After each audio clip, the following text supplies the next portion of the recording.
हाँ जी, तो आज का सेशन है सी टेट 2022 और 2023 के लिए जो आपका ईवीएस वाला पोर्शन है वो वाला वो क्लास थर्ड होने वाली है। तो देखिए, जो आपका ईवीएस का जो सिलेबस है उसमें आपके जो मेन जो थीम्स हैं वो होती हैं आपकी परिवार एवं मित्र, भोजन, आश्रय, जल, यात्राएं, हम जो सोचते हैं और जो करते हैं, ये सारी सभी आपकी मुख्य थीम होती हैं। और जो आपकी उप थीम होती हैं वो होती हैं आपकी संबंध, कार्य एवं क्षेत्र, पशुएं और पौधे। ये सारी सारी आपकी क्या होती हैं, उप थीमें। तो आपको पता चल जाएगा कि जो आपकी मुख्य थीमें होती हैं वो कौन कौन सी होती हैं और जो आपकी उप थीम होती हैं वो आपकी कौन कौन सी होती हैं, क्योंकि इनमें से एक क्वेश्चन पूछा जाता है तो ये आपके लिए काफ़ी इम्पोर्टेंट है। तो आपको पता होना चाहिए थीम और उप थीम के बारे में। इसके बाद जो आपका एनसीईआरटी जो क्लास थर्ड है उसको शुरू करते हैं, और जिसमें कि पहला चैप्टर आपका पूनम के डे आउट, डाल डाल पर और ताल ताल पर। देखिए, जो आपके जंतु होते हैं, जंतु किताब में जो जानवर शब्द होता है उसका जो इस्तेमाल करते हैं हम जानवरों के कीड़े पक्षी स्तनधारी इसके लिए हम इस्तेमाल करते हैं। और इस उम्र में बच्चे कीड़े मकोड़े या सांप छिपकली आदि का अधिक बारीकी से वर्गीकरण नहीं कर सकते। तो आपको पता होना चाहिए कि बच्चे कीड़े मकोड़े, सांप, छिपकली, इनका जो इनको क्लासीफाई नहीं कर सकते डिफरेंट कैटेगरीज में। ये सारी सारी चीज़ें आपको पता होनी चाहिए। इसके बाद जो है आपके बच्चे अपने आसपास के लोगों और चीज़ों को देखकर समझकर बहुत कुछ सीखते हैं। इस अध्याय से भी कक्षा के बाहर की दुनिया का अवलोकन करवाया जाए, कक्षा में बैठकर केवल पढ़ाना जाए। तो आपको पता होना चाहिए कि बच्चों को बाहर की दुनिया से भी बहुत कुछ सीखने को मिलता है और उनको नेचर का ऑब्जर्वेशन जरूर करवाया जाए। तो जानवरों के रंग, रूप, चाल, आवाज़ आदि देखना तथा उनकी नकल करना बच्चों को बहुत रोचक लगता है। और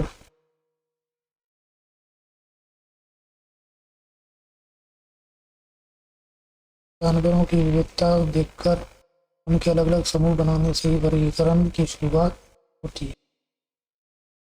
इसके बाद जो आपका नेक्स्ट है आपकी जो पहेलियाँ हैं कुछ इस तरीके की: छत पर बैठकर केला खाऊं, इधर उधर में कूद लगाऊं, या दीवारों पर जाल बनाऊं, इसमें कीड़ों को फंसाऊं, जाग जाग कर रात बिताऊं, दिन निकले तो मैं सो जाऊं। ये सारी सारी आपकी पहेलियाँ हैं। देखिए, पहेली नंबर जो 6 है उसका आधार पंचतंत्र की कहानी खरगोश और कछुआ ये है। और कहानी सुनकर बच्चों को पंचतंत्र की कहानियाँ पढ़ने के लिए भी प्रेरित किया जा सकता है। आपको पता होना चाहिए जो आपका जो ये वाला है: धीमी चाल से चलता जाऊं, दौड़ में फिर भी जीत न पाऊं। ये ये किससे है? ये आपका पंचतंत्र से। आपको इसके बारे में पता होना चाहिए। देखिए, इसके बाद आपका जादू उंगलियों का मैजिक विद फिंगर। तो बच्चों को सृजनात्मक जो गतिविधियाँ होती हैं, यानी जो आपको कोऑर्डिनेटिव जो मूवमेंट होती हैं या क्रिएटिव जो मूवमेंट होती हैं, आपके क्रिएटिव मूवमेंट्स, जैसे कि आपकी उंगलियों और अंगूठे को और उस पर रंग लगाकर चित्र बनाना लगता है बच्चों को, और उन्हें अपनी इच्छा से अलग अलग तरह के डिज़ाइन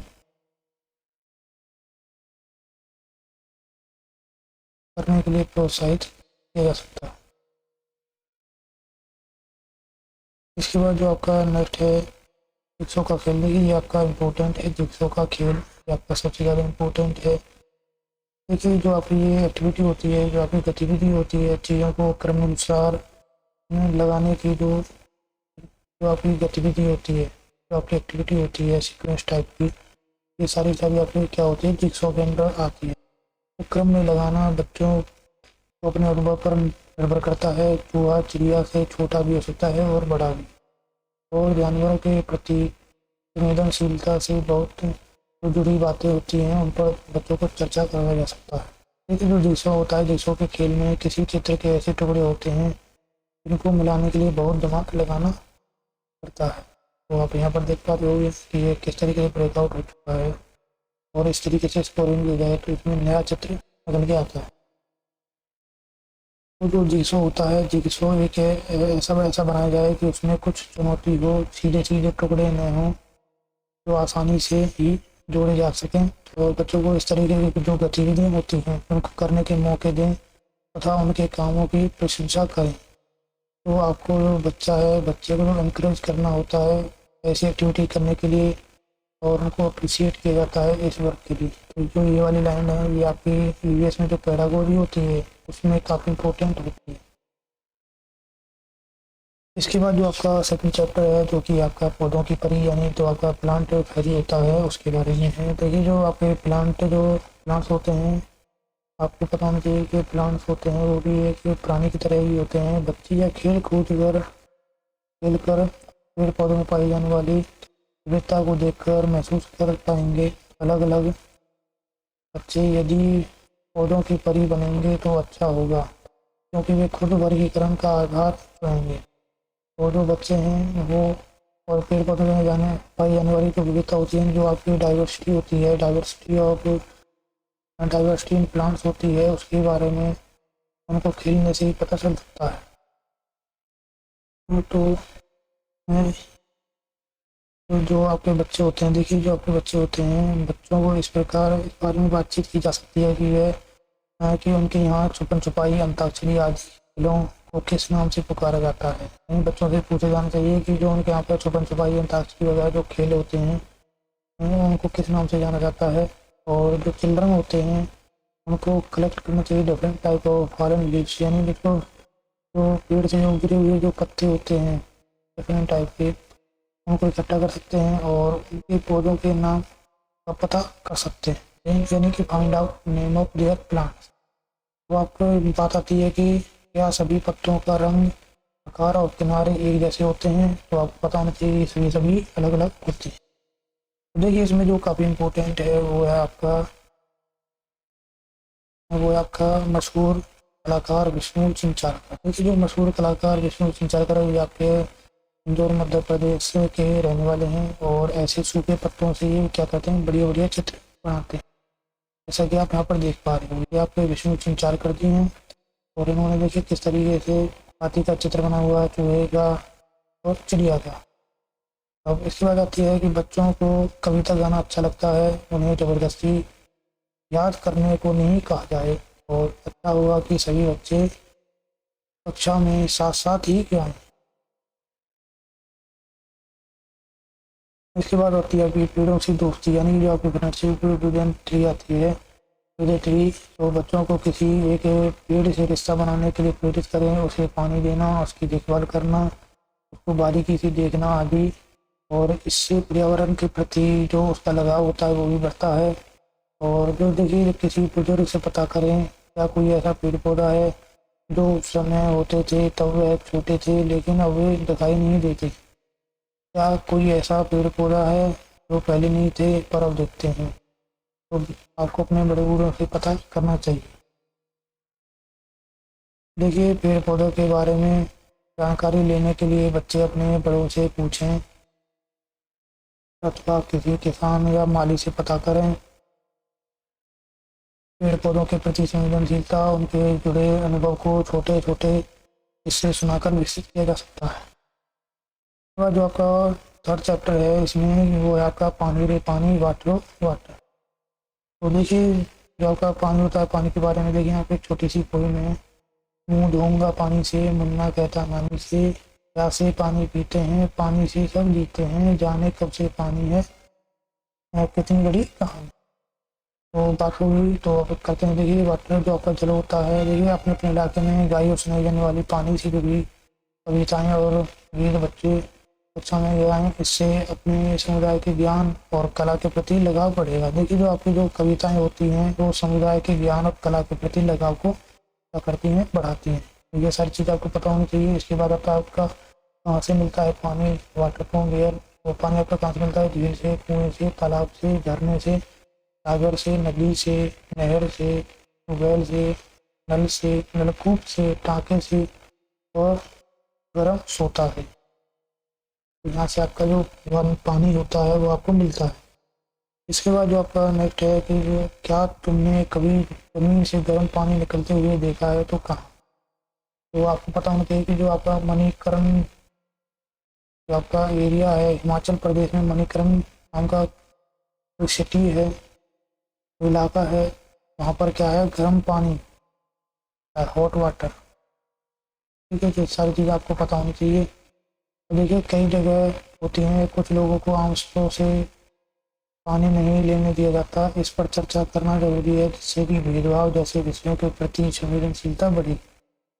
और देखिए चुटकी चक्राई। देखिए जो चुटकी चक्राई, चुटकी क्या है, चुटकी को सामान दे दिया गया है, पहले इनको एक जैसे गिलास में उस पानी को भर के दिया जाता है, लेकिन क्या होता है कि बाद में जो बर्तन होते हैं उनमें डिफरेंस कर दिया जाता है, और जबकि आपके देखिए जो आपका पानी है, पानी सेम रहता है, और जो आपका बर्तन होता है, बर्तन का बस खाली का जो साइज होता है वो चेंज हो जाता है। वो क्या होती है, जो आपका बच्चा होती है वहाँ पर चक्रा जाता है। अगर उससे पूछा जाए कि किस में पानी कम है या किस में पानी ज़्यादा है, तो उसको कंफ्यूजन हो जाता है कि वो किस में ज़्यादा होगा। तो यानी वो कंफ्यूजन में क्या कहती है, जो कहते हैं कि जैसे गिलास में ज़्यादा है तो ये चीज़ कहेगी, और उससे पूछेंगे किस में कम है तो कहेगी कि कटोरे में कम है। लेकिन एक्चुअल में होता क्या है कि जो इसका द्रव्यमान होता है, अगर पानी कंप्लीट उसमें आ पा रहा है बर्तन में, तो उसका द्रव्यमान हमेशा सेम रहता है। यानी कि वो जो कंजर्वेशन वाला जो सिस्टम होता है, कंजर्वेशन वाला ये जो प्रोसेस होती है, इसके बारे में बच्चे को पता नहीं होता। तो ये सारी जो चीज़ें होती है आती है आपके प्याजे थ्योरी में। तो आपको पता होना चाहिए प्याजे थ्योरी, अगर आपने पढ़ी है तो ये उसी का पार्ट है। तो देखिए छुटकी चक्राई वाले क्रियाकलाप को करके दिखाए हैं, बच्चों को क्रियाकलाप करने, देखने और पूछने के मौके थे। इसके बाद जो आपका फोर्थ चैप्टर आ जाता है हमारा पहला स्कूल। तो देखिए हमारा जो पहला स्कूल है उसके बारे में पढ़ते हैं। देखिए हमारा जो पहला स्कूल होता है वो होता है आपका फैमिली, यानी परिवार आपका पहला स्कूल होता है। हमारा जो पहला स्कूल है वो होता है फैमिली, परिवार। स्कूल में हम कितनी सारी बातें सीखते हैं, समझते हैं, पर जानते हो हमारा जो पहला परिवार यानी जो आपका पहला स्कूल है वो कौन सा होता है, वो होता है हमारा पहला परिवार। यहाँ से आपको क्वेश्चन बन जाता है कि जो आपका पहला स्कूल है वो होता है आपका परिवार। हम अपने परिवार से सबसे पहले सीखना शुरू कर देते हैं। हमारी कौन सी बात परिवार में किसी से मिलती जुलती नहीं है, मिलती जुलती है, जैसे तुम्हारी आवाज़, तुम्हारी आँखें, तुम्हारे बाल, तुम्हारी चाल, किससे और कैसे, ये सारी चीज़ें आपको पता होनी चाहिए। और बच्चों से अपने परिवार वालों के हंसने, गाना गाने आदि के तरीके के बारे में बातचीत करवाई जाए, इससे ये अपने परिवार के लोगों की खासियत भी पहचान सकें। इसके बाद देखिए जो आपका फिफ्थ चैप्टर है वो है आपका छोटू का घर। देखिए छोटू का घर है, देखते हैं इसमें से क्या क्या क्वेश्चन है। देखिए छोटू का घर, देखिए मकान कब घर बन जाता है, इस पर चर्चा करवाना। क्या होता है मकान और घर के अंतर को स्पष्ट करेगा। तो पता होना चाहिए कि परिवार और घर में डिफरेंस क्या होता है। देखिए हमारे घर में हम लोग तो रहते ही हैं, पर हमारे साथ साथ कुछ जानवर भी रहते हैं, कुछ हमारी मर्जी से, कुछ हमारी इजाज़त के बगैर। तो देखिए जैसे मकड़ी होती है, चूहा होता है, छपरली होता है, पक्षी होता है, चिड़िया होती है, सारी आपकी इजाज़त के बगैर रहने लगती हैं। तो आओ यहाँ पर अब बात आती है कि आप जानते हैं, देखिए चूहों में देखने की क्षमता कम होती है, परंतु सूंघने, छूने और स्वाद वाली क्षमताएं बहुत ही तीव्र होती हैं। ये सारी चीज़ें आपको पता होनी चाहिए कि आपका ध्यान के क्वेश्चन बन जाता है। इसके बाद नेक्स्ट आता है बच्चों से उनके घर की बातचीत को संवेदनशीलता से करने की ज़रूरत होती है। घर अलग अलग तरह के होते हैं, यह बात ध्यान में रखते हुए पाठ में कमरों की बजाय घर के हिस्सों का प्रयोग किया गया है, और घर के हिस्सों में विशिष्ट व्यक्तियों का जाना या नहीं जाना उनके घर के तौर तरीकों को दर्शाता है। तो आपको पता होना चाहिए कि गांधी जी की जो 150वीं वर्षगांठ के लिए स्वच्छ भारत अभियान की शुरुआत की गई थी, यह हमें एहसास दिलाता है कि स्वच्छता हमारी जिम्मेदारी नहीं बल्कि फर्ज होता है। इसके बाद आता है अपने साथियों से पता करो कि वे अपने घरों को कब और कैसे सजाते हैं। बच्चों को बताएं कि यह चित्र महाराष्ट्र की वर्ली शैली में है। चित्र की बारीकियों पर ध्यान दिलाते हुए बच्चों से चर्चा करें। तो देखिए अगर ऐसी टेट में क्वेश्चन पूछा जाता है और ये चित्र आ जाता है, तो आपको पता होना चाहिए कि ये कहाँ पर है। ये आपका महाराष्ट्र की वर्ली जो शैली है, महाराष्ट्र की जो वर्ली शैली है उसमें ये चित्र बना हुआ। पाठ में प्रत्येक बच्चे से उसके घर की सजावट के बारे में पूछा गया है। बच्चों से विभिन्न अवसरों पर घर सजाने की प्रक्रिया पर बातचीत से स्थानीय सामग्री के उपयोग तथा त्योहार मनाने के महत्व को उभारा जा सकता है। इसके बाद आपका आता है क्लास 6 खाना अपना अपना। तो देखिए क्लास 6 में जो जिन चीज़ों को तुम ज़्यादा खाते हो उन पर गोले लगाओ। और आपका आपका जो खाना होता है आपको उसके बारे में पता होना चाहिए, ये ऐसी चीज़ें हैं। देखिए जो खाना होता है वो होता है आपका चावल होता है, रागी, मक्का, बाजरा, गेहूँ, जई, कप्पा, कप्पा यानी टेपियोका। तो जो आपका कप्पा टेपियोका खाया जाता है वो कहाँ खाया जाता है? केरल में। ये आपका केरल में खाया जाता है। तो तुम्हें कैसे पता चलेगा कि भूख लगी है? या तुम्हें भूख लगती है तो तुम कैसा महसूस करते हो? वो देखिए इसमें जो इम्पोर्टेंट चीज़ है, जो जब आपको भूख लगती है तो सारी चीज़ें आपको पता चलती है। हाइपोथैलेमस यानी कि जो आपका हाइपोथैलेमस है ये आपको जब आपको भूख लगती है खाने के बारे में बताता है। यानी कि जब आप हंग्री होगे तो आपको के बारे में पता चलेगा। हाइपोथैलेमस से तो आपका ये जो ब्रेन होता है, ब्रेन का ये नीचे वाला जो पार्ट होता है ये आपको होता है हाइपोथैलेमस। इसके बाद आती है आपकी बच्चे खुले माहौल में अपनी बात बेझिझक कहते हैं एक दूसरे के खाने के बारे में सुनकर हम अपने खाने से जुड़ी संकुचित सोच से हट सकते हैं। इसी दूसरे लोगों के बारे में हमारी समझ बढ़ेगी। बच्चों से संबंध बनाना और ऐसा माहौल बनाना जरूरी है जहाँ उनकी बात संवेदनशीलता से सुनी जाए। कई बार आपका पसंद अपनी अपनी लाइक्स एंड डिसलाइक्स। तो आओ अब कुछ लोगों से बात करें और पता लगाएं उन्हें क्या खाना अच्छा लगता है। तो देखिए किचन है। किचन कहाँ रहती है? आपकी हांगकांग में रहती है और उसे और उसकी माँ को सांप खाना अच्छा लगता है। और सांप खाने की जब इच्छा होती है तो वो अपने पास के होटल में जाकर लीम कूप खाते हैं। तो ये आपकी कैसी है? ये सांप की डिश है। सांप सांप ठीक है, लीम कूप कहते हैं। तो देखिए नेक्स्ट है आपका जो जूनी के बारे में। जूनी कहाँ पर रहती है? आपकी कश्मीर में। जूनी आपकी कश्मीर में रहती है। कश्मीर में क्या होता है? सरसों के तेल में बनी मछली अब खाई जाती है। और एक बार वो गोवा जाती है, गोवा।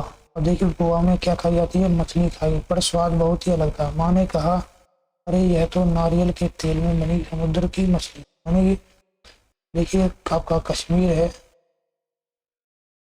कश्मीर में क्या होता है? सरसों का तेल,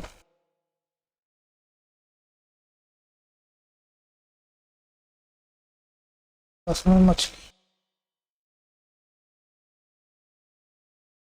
और जो आपका गोवा होता है, गोवा गोवा में होता है आपका नारियल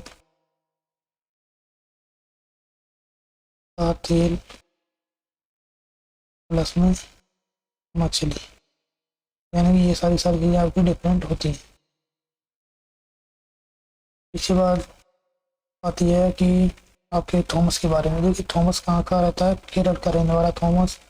और उसे दो चीज़ें काफ़ी अच्छी लगती हैं। वे चीज़ें उसके घर के आंगन में उगती हैं, एक ऊपर ऊंचे पेड़ पर और दूसरी जमीन के नीचे। बस नारियल लगी हुई किसी भी करी के साथ उबला हुआ टेपियोका मिल जाए तो क्या मजा है। अब आपको पता होना चाहिए जो आपका केरल है, केरल केरल में क्या खाया जाता है? केरल में खाया जाता है आपका नारियल की चटनी प्लस में टेपियोका। ये खाया जाता है आपका केरल में। तो ये आपका किस पे उगता है? ये आपका पेड़ पे उगता है। और ये आपका कहाँ होता है? जमीन में। तो ये सारी चीज़ें आपको पता होनी चाहिए। इसके बाद जो आपका सेवन चैप्टर है, बिन बोली बात, सेइंग विदाउट स्पीकिंग। देखिए जिन घटनाओं को बच्चे समझ पाएँ, जिन शिक्षणों को जोड़ पाएँ उनको चुने ताकि बच्चे उन्हें प्रभावी ढंग से नाटक के रूप में प्रस्तुत कर पाए।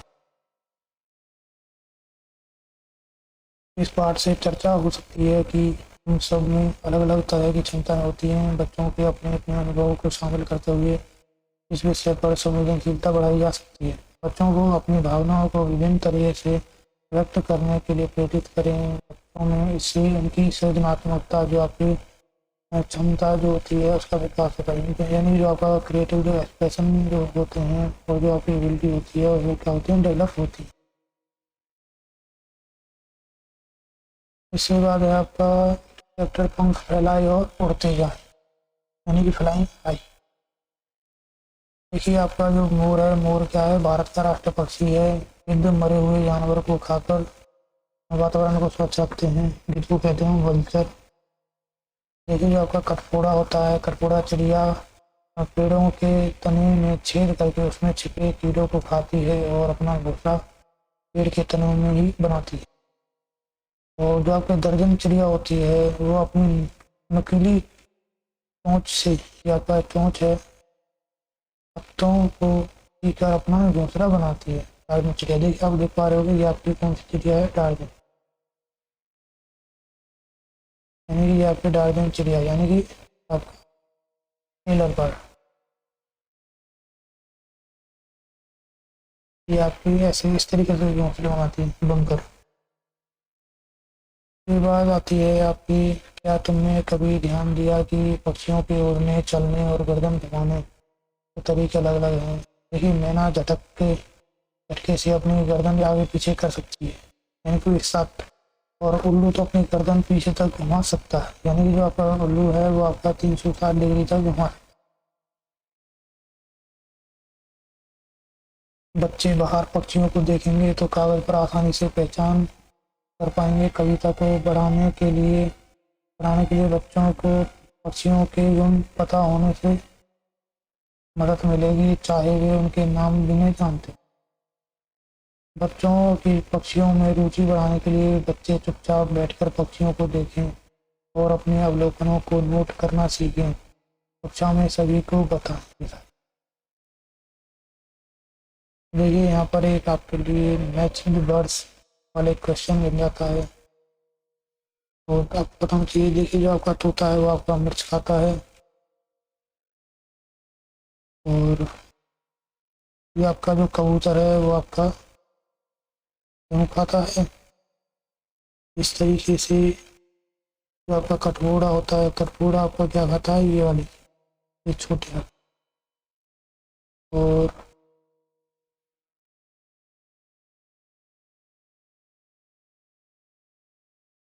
ये आपका मरे हुए कल्चर, आपका मरे हुए चिड़ियों खाता है। और जो ये आपका खाता है चूड़। देखिए पक्षियों के पंख अलग अलग रंगों में डिजाइन के होते हैं, उनकी पंख उड़ने में मदद करते हैं। इतना ही नहीं, पंख उनके शरीर को गर्म भी रखते हैं। समय समय पर पक्षियों के पुराने पंख झड़ जाते हैं और नए पंख आ जाते हैं।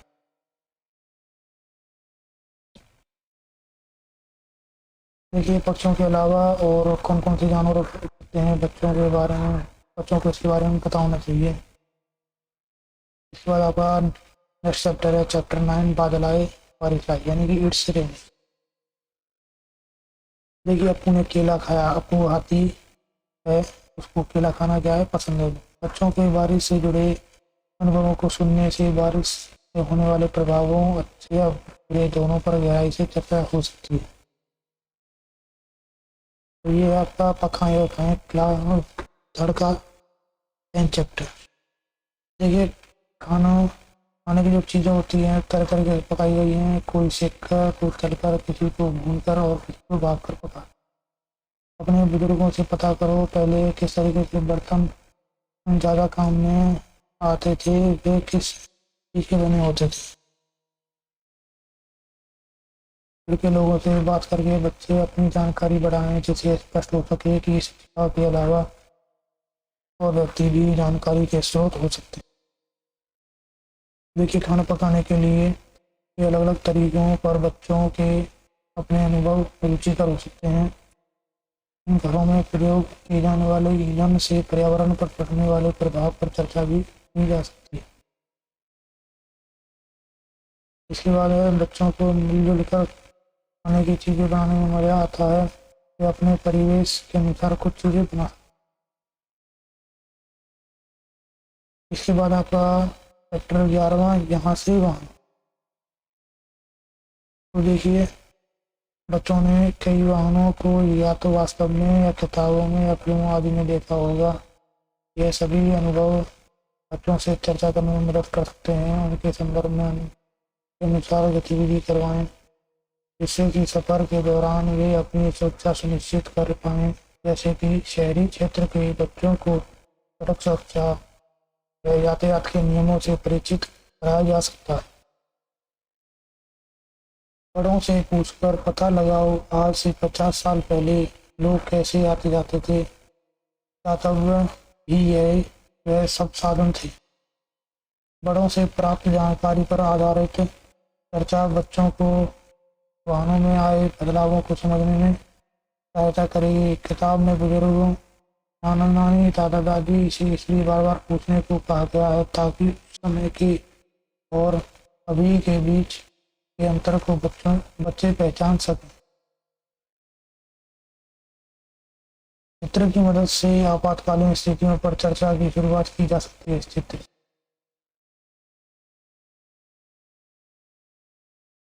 ये आपका 12वां चैप्टर काम अपने अपने वर्क भी देखिए। पाठ पढ़ने से पहले यदि बच्चों को ध्यान से चित्र देखने और समझने का मौका दिया जाए तो उनमें चित्र अवलोकन का जो कौशल होता है वो क्या होता है, डेवलप हो जाता है। इससे बातचीत के दौरान यह संदेश मिलना आवश्यक है कि सभी काम महत्वपूर्ण हैं, कोई भी काम बड़ा या छोटा नहीं होता। यदि बच्चों द्वारा बताए गए कामों में विषमता दिखाई दे तो उनके कारणों पर चर्चा करना आ रही। तो जेंडर विषमता जो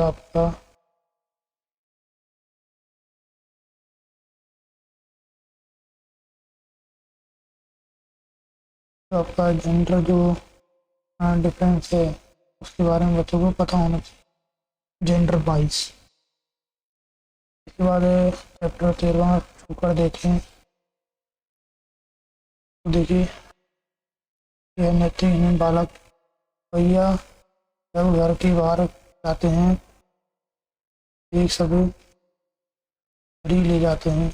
उनको घर स्वयं को किसी और की परिस्थिति में रखने से हम उनकी समस्याओं को बेहतर समझ पाते हैं।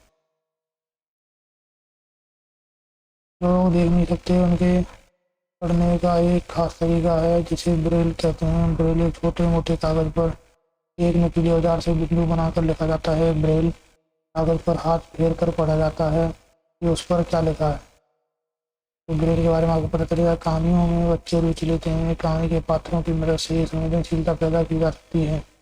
और ब्रेल के बारे में जान लुई जो ब्रेल है वो आपका फ्रांस देश का रहने वाला था। जब वह 3 साल का था तब एक दिन अपने पिता के औजार से खेल रहा था। अचानक एक नुकीले औजार से उसकी आंखों में चोट लग गई, आंखें खराब हो गई, ये आंखों से देखना बिल्कुल बंद हो गया। इस तरह की लिपि में मोटे कागज पर उभरे हुए बिंदु बने होते हैं। उभरे होने के कारण इन्हें छूकर पढ़ा जा सकता है। यह लिपि 6 बिंदुओं पर आधारित है, प्रदान की गई 6 बिंदुओं पर आधारित होती है।